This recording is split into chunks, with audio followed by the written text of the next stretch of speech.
Newton की second law of motion देखने से पहले हमें अच्छी तरह से समझने की जरूरत है कि नेट फोर्स का मतलब क्या है। हम जानते हैं कि किसी भी समय पर किसी भी ऑब्जेक्ट पर एक से ज्यादा फोर्स एक्ट कर सकती है। एग्जाम्पल के तौर पर इस स्टेशनरी ऑब्जेक्ट को लें।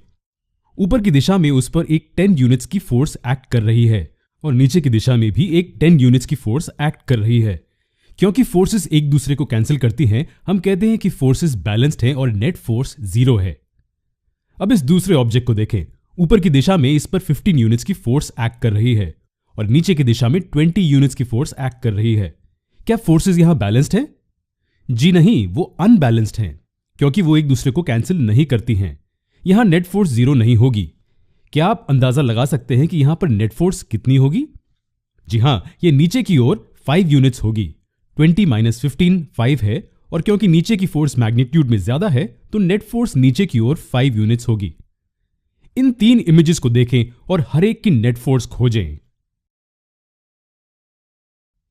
पहले केस में फोर्सेस एक दूसरे को कैंसिल कर देती हैं और इसलिए नेट फोर्स 0 होगी। दूसरे केस का क्या? यहां ऊपर और नीचे की फोर्सेस एक दूसरे को कैंसिल करती हैं, लेकिन फिर भी ये एक फोर्स है जो राइट की ओर एक्ट कर रही है।